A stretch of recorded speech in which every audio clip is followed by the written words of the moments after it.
Good day, everyone, and welcome to our final topic for the prelims for Clinical Chemistry 1 lecture, and this is all about dilutions.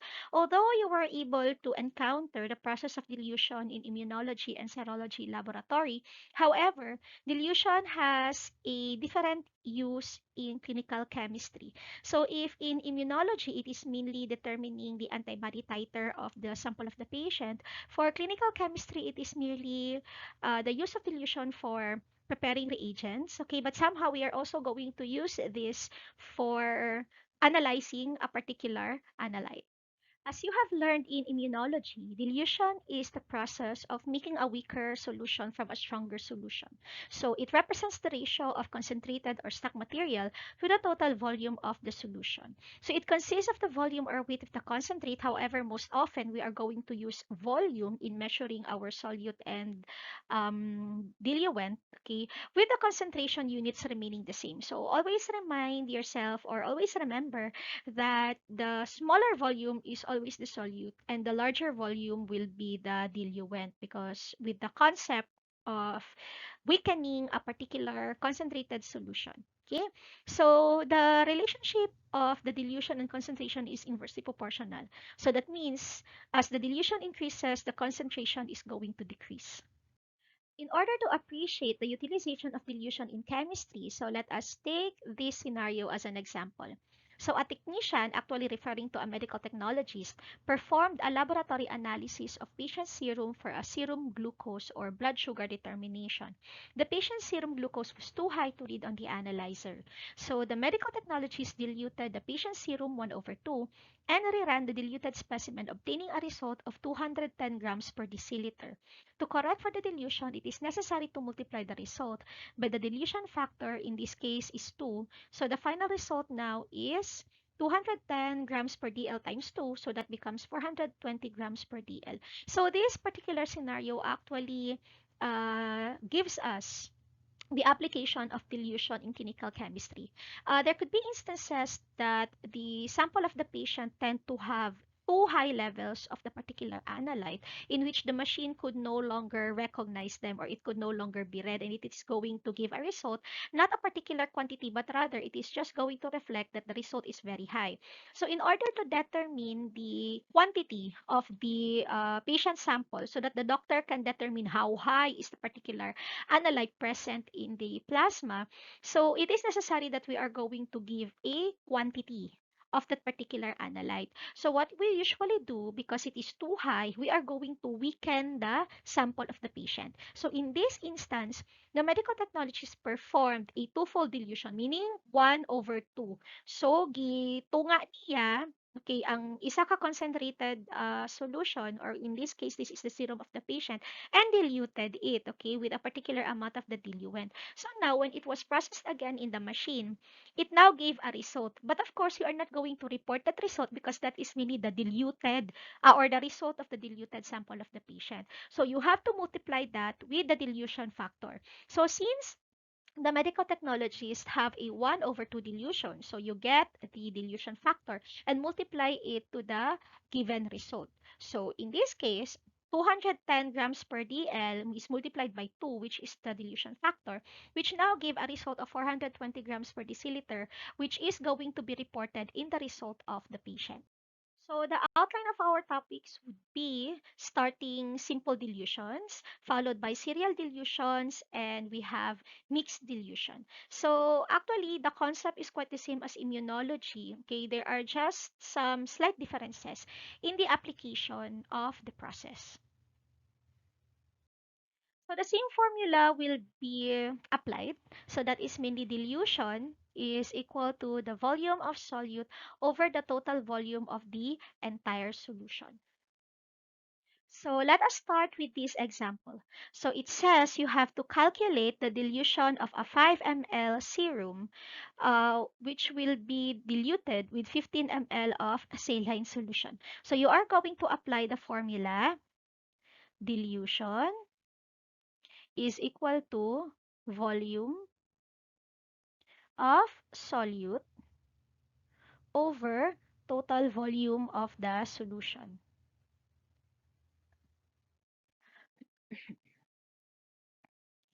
So in this case, the total volume of the solute is 5 ml. So always remember the lower volume is the solute. Okay, so in this case, we are going to make use of serum.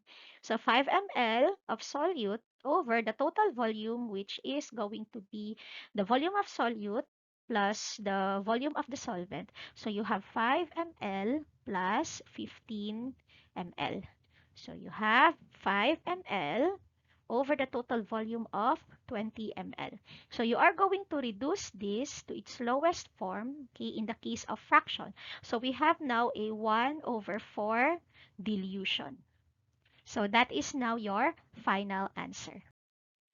In this next example, you were tasked to make 150 ml of a 1 over 5 dilution of serum in saline solution. So if you could notice, you are given a dilution. So what you are going to look for is the volume of your solute because you are already provided with the total volume.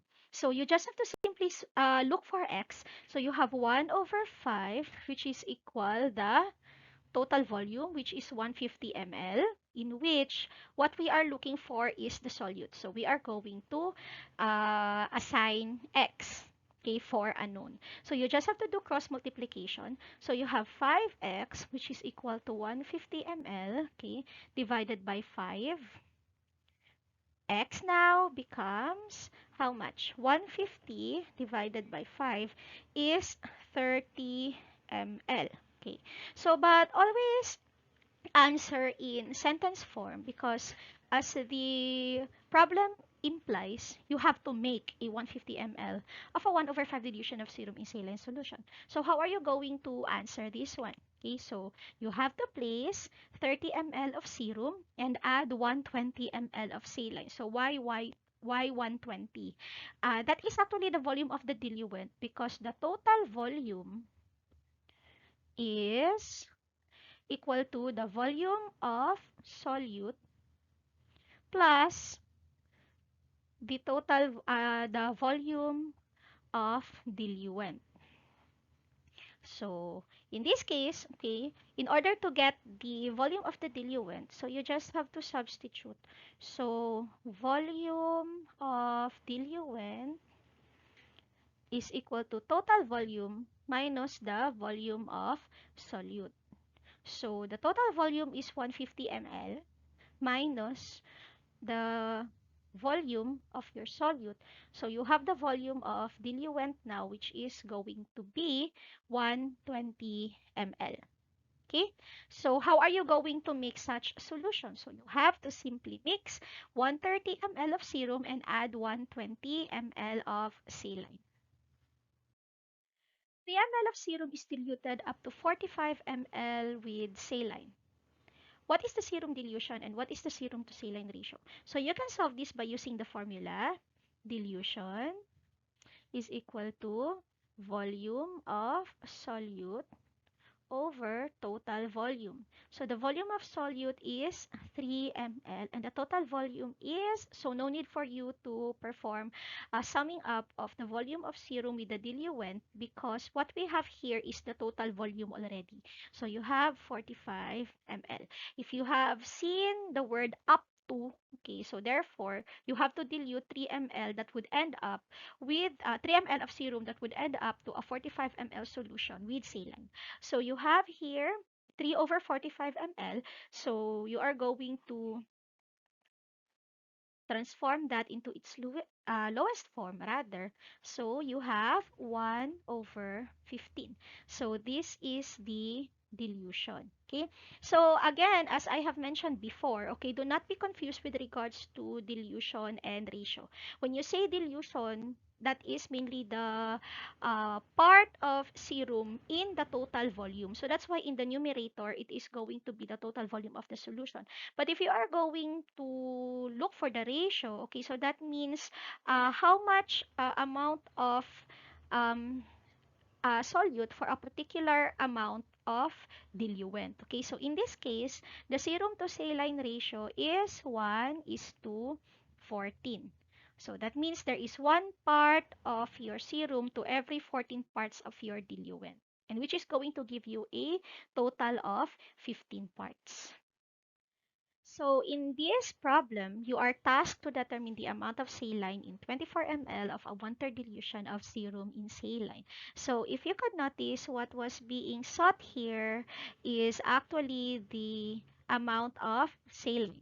So not the amount of solute, which is actually the case in the previous problem.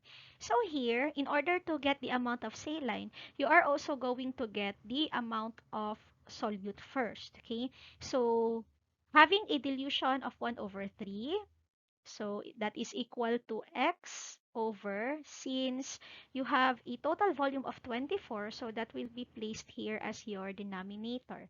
So you have to do cross multiplication. So you have 3x is equal to 24 ml. Okay, divide rather both sides by 3. So you have x is equal to 12 ml.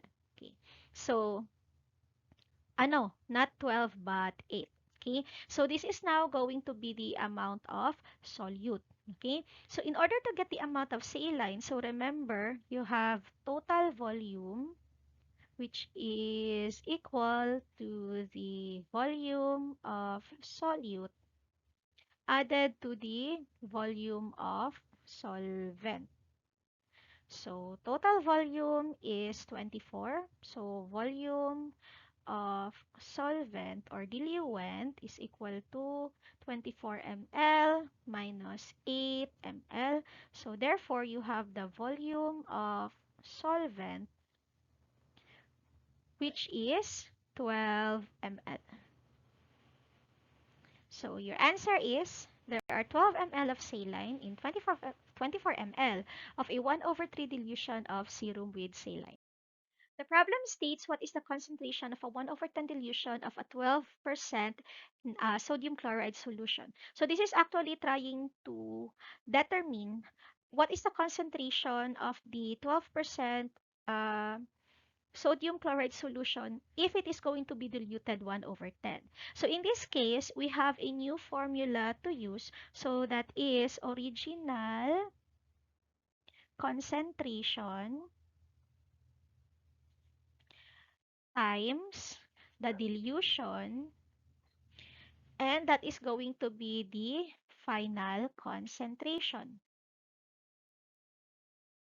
So in this case, we have 12% in which you multiply that with the 1 over 10 dilution. So this becomes x, which is going to be the final concentration. So you have 12 over 10, which is x, or your x now becomes 1.2. So the answer is the concentration of a 1 over 10 dilution of 12% NaCl is 1.2% sodium chloride. So this problem is actually quite the same with the previous one. It's just that it is using another unit for the concentration of a solution, in which previously it used percent. So now we have normality, okay, as the concentration unit of the solution. So a 4 normal solution of hydrochloric acid is diluted 3 over 5. So what is the concentration of the resulting solution? So you have the final concentration is equal to the original concentration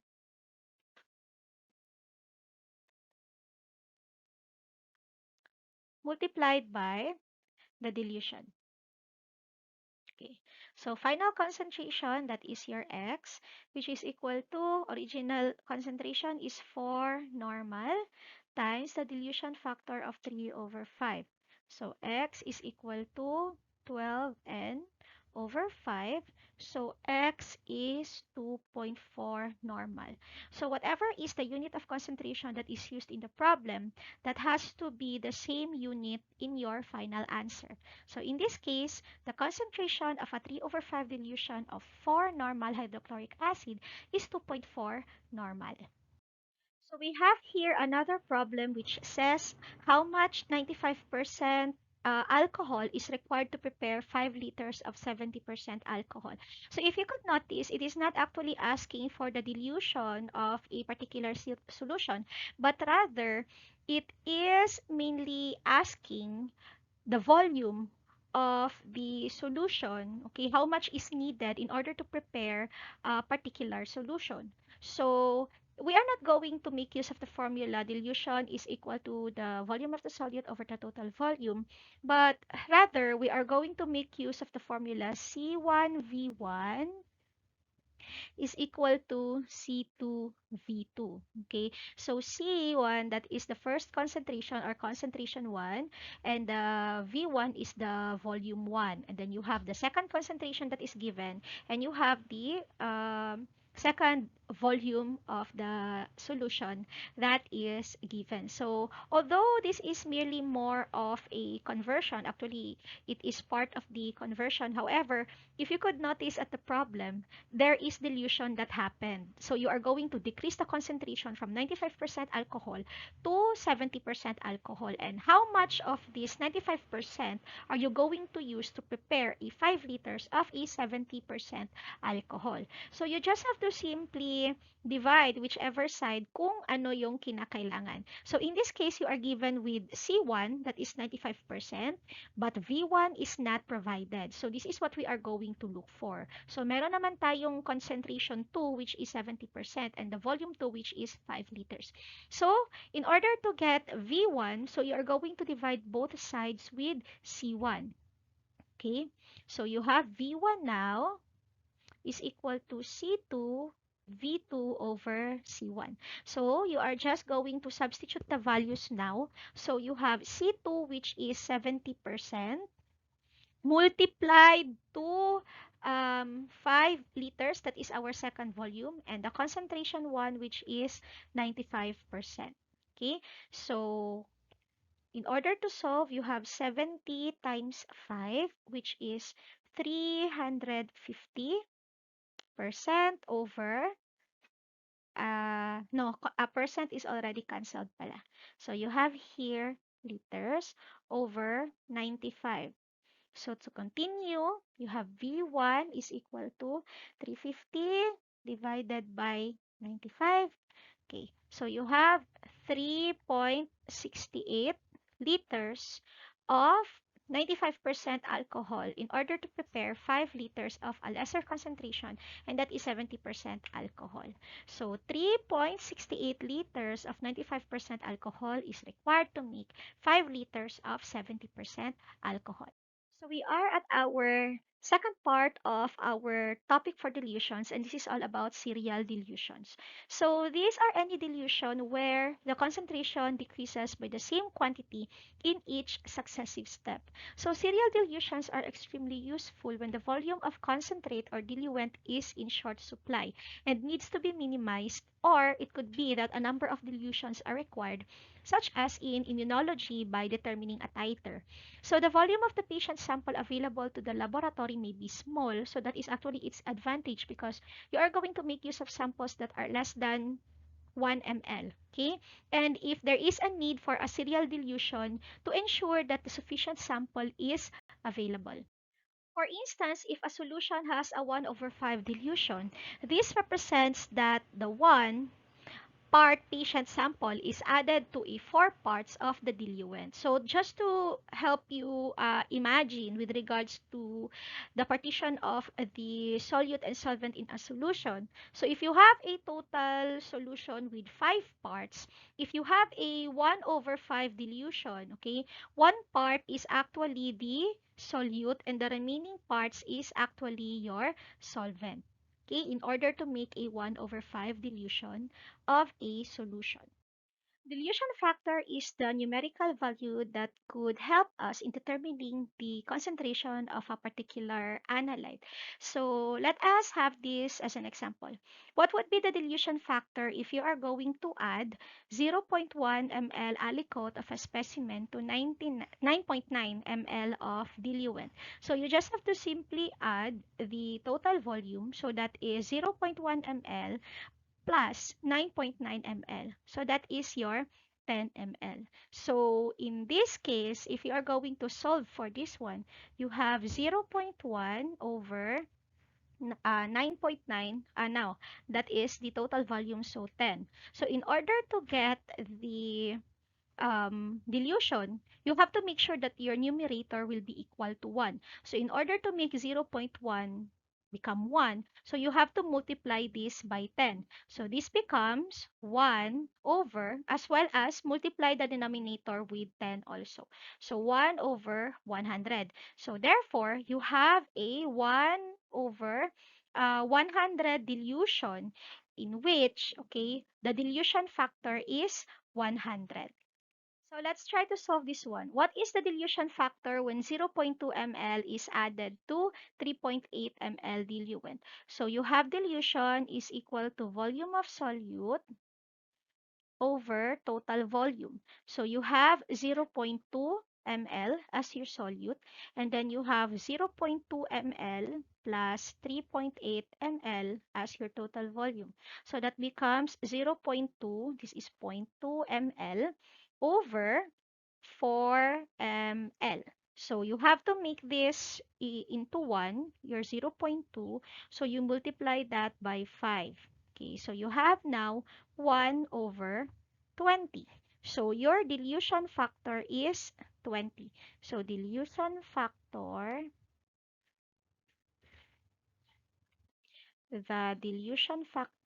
is 20.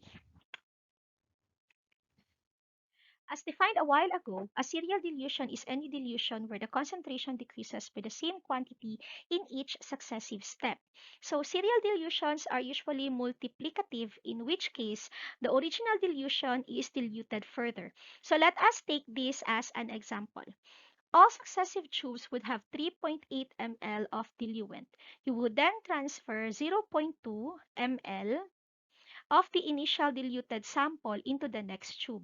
Mix, transfer 0.2 ml to the next. Mix and so on. So if you had 4 tubes, what would be the final dilution of tube number 4? Okay. So in order to solve for this one, okay, it would be much more easier to present it in a table form. So the problem mentioned that you have 4 tubes which contains 3.8 ml of your diluent. So from tube 1, you have 3.8 ml. Tube 2, you also have 3.8. For tube 3, you have 3.8. And for tube 4, you have 3.8. So the amount of solute to be added is 0.2 ml on the first tube. And then you are going to mix the first tube and then get 0.2 ml and transfer it to tube number 2. So that goes also with tube number 3 as well as tube number 4. Now, let us determine the total volume. So 3.8 plus 0.2 ml, so that is having a total volume of 4 ml. So all tubes tend to have the same volume, and that is total volume rather, and that is 4 ml. Now, let us determine the dilution of each tube. So you know that your dilution is equal to the volume rather of solute over the total volume. So in this case, the volume of your solute is 0.2 ml, in which you have the total volume of 4 ml. So make this 1, so you have to multiply it by 5. So you have here 1 over 20. Okay, so the dilution of each tube is 1 over 20. Okay, the solution is actually applicable to the other tubes. Okay, because the concept is that the solute here in tube number 2 is coming from tube number 1. So, since they have the same amount of aliquot or your solvent, solute with and also mixed to the same amount of diluent, so they have the same tube dilution. Okay, so what will differentiate one tube to another now would be the final dilution of each tube. So the first tube will actually retain the dilution as the tube dilution as its final dilution, because what was initially added here is the concentrated solution. So tube 1 has the same final dilution, that is 1 is to 20. Okay, but if you are going to understand the concept of serial dilution, what was added here in tube number 2 is actually um, a diluted solution which is coming from tube number 1. So this cannot be its final dilution, but rather you are going to multiply the dilution factor, okay, of the tube, okay, to the dilution factor of the previous tube. So in this case, you have 20 times 20. So that is, you have 1 over 400. And that is also going to be applied on the third tube. So the denominator or the dilution factor will be multiplied with the dilution factor of the final dilution of the previous tube. And that is 400 times 20, which is equal to 1 over 8,000. Okay? And for the final tube, you have 20 times 8,000. So that is having a dilution of 1 over 160,000. So the question is, what is the dilution of tube number 4? And that is, or the final dilution of tube number 4, and that is 1 over 160,000. Mixed dilutions are actually a form of serial dilutions. However, there is no uniform volume of the tubes. It could be possible that the first tube has a different volume of the solute and diluent, as well as the total volume compared to the volumes of the other tubes. So let's take this as an example. You have a serial dilution which is made by placing 2 ml diluent in the first tube. So diluent in the first tube is 2 ml. And of a series, and 4 ml in each of the remaining 4 tubes. Okay, so 1 ml of serum is added to the first tube, and 2 ml from the first tube is transferred to the second tube and then to each succeeding tube. The last 2 ml transferred is discarded. So how are we going to determine the tube dilutions and final dilutions of the following given, okay, or what is being stated in the problem? So we are still going to present it in a table form or in a tabular form. So as stated in the problem, you have 2 ml of diluent placed in tube 1, and for the remaining 4 tubes, you are going to place 4 ml of diluent. In the first tube, you are going to place 1 ml of the solute, in which 2 ml of the solution will be transferred to tube 2, and then 2 ml from tube 2 to tube 3 until the last tube. So you have here 2 ml of aliquot in tube 2, 2 ml also in tube 3, 2 ml in tube 4, and 2 ml in tube 5. So we are going to determine now the total volume of each tube. So you have 3 ml for tube 1, 6 ml for tube 2, 6 ml for tube 3, 6 ml for tube 4, and 6 ml for tube 5. Sorry.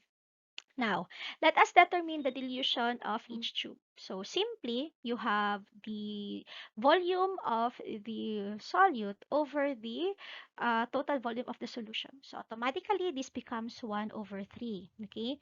So for tube number 2, okay, so we are going to get the dilution by having 2 ml over 6 ml. So this can be reduced to 1 over 3. So you have also 1 over 3 in here.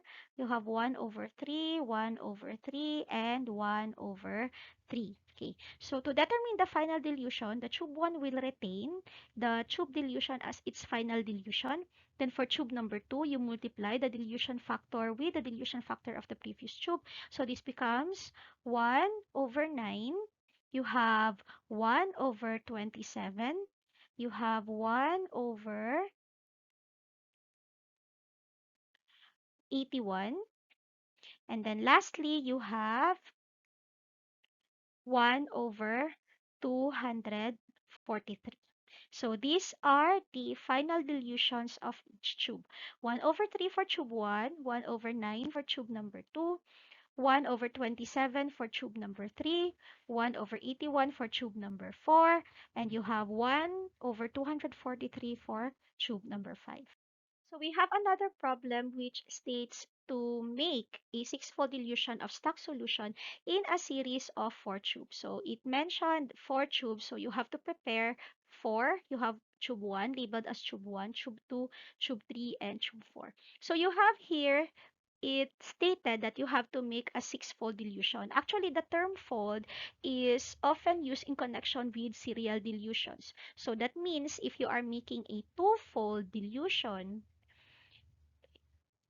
that is mainly a dilution in which each succeeding dilution is twice that of the preceding one. Okay, so in this case, you have six-fold, so therefore it must be six times as that of the preceding solution. So in order, since there is no given amount of solute and solvent, so you will be the one to set the volume. So imagine if you are in the laboratory and you are going to make a six-fold dilution. So you are going to be the one who is going to determine what would be the volume. So to make it much more easier, let us have the solute as 1. Okay? So pag sinabing six-fold, so that means ang dilution niyan is 1 over 6. Okay? So let's have the aliquot or the solute as 1 ml.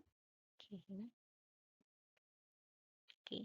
And the diluent be 5 ml so that they can have a total volume of 6 ml. So kung isolve nimo ni ang iyahang dilution, so D is equal to 1 over 6, 1 ml over 6 ml, 6 ml. Okay. So you have now a 1 over 6 dilution.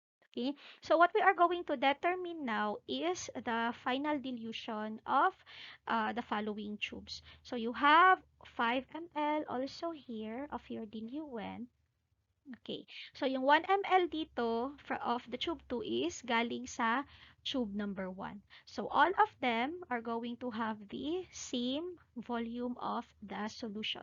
So the dilution of tube number 1 is 1 over 6. Okay. Tube number 2 also has the same tube dilution. Okay, so what would be the final dilution? Okay, so you have retained 1 over 6 in tube number 1. So you have the 6 here to be multiplied to the dilution factor of the previous tube. So you have 1 over 36. And then in the next tube, you have 1 over 216. And then for the last tube, you have 1 over 1,296. So tube 1 has a final dilution of 1 over 6. Tube number 2, okay, has a final dilution of 1 over 36. Tube number 3 has a final dilution of 1 over 216. And tube number 4 has a final dilution of 1 over 296. So let us have this last example to wrap up our lecture. So you are given a series of 10 tubes, each of which contains 2 ml of diluent. Okay, so all tubes will contain 2 ml.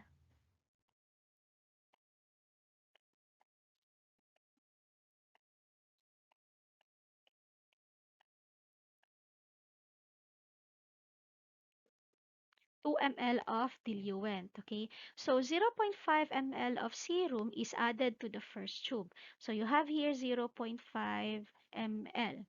And a serial dilution using 1 ml is carried out in the remaining tube. So that means in this mixture, you are going to get 1 ml of the solution and transfer it to tube number 2. And that is to be carried out in the rest of the tubes. So 1 ml from tube 2 will be placed in tube number 3. So you have 1 ml here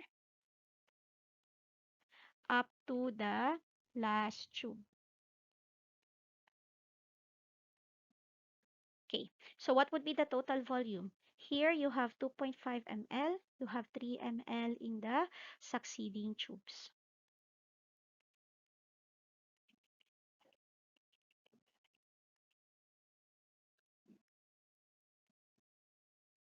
Okay, so what is the dilution of each tube? So you have here D is equal to 0.5 ml over 2.5.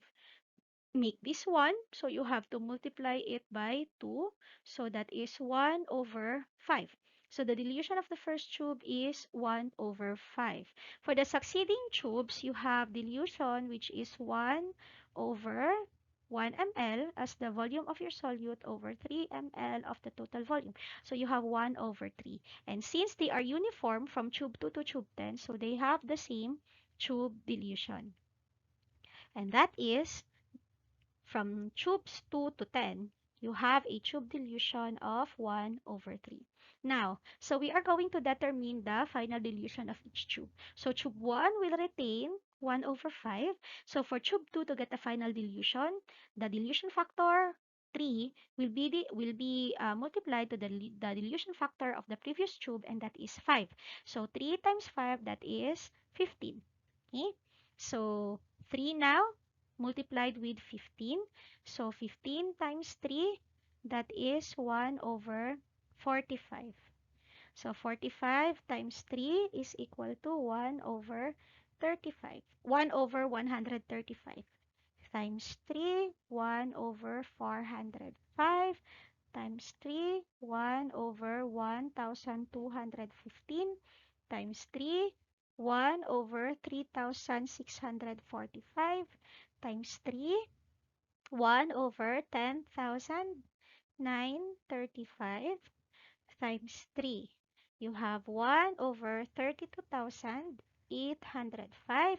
And for the last tube, you have 1 over 98,415. So these are all your final dilutions. So thank you so much for listening, and I hope you are going to enjoy the rest of the day. Stay safe.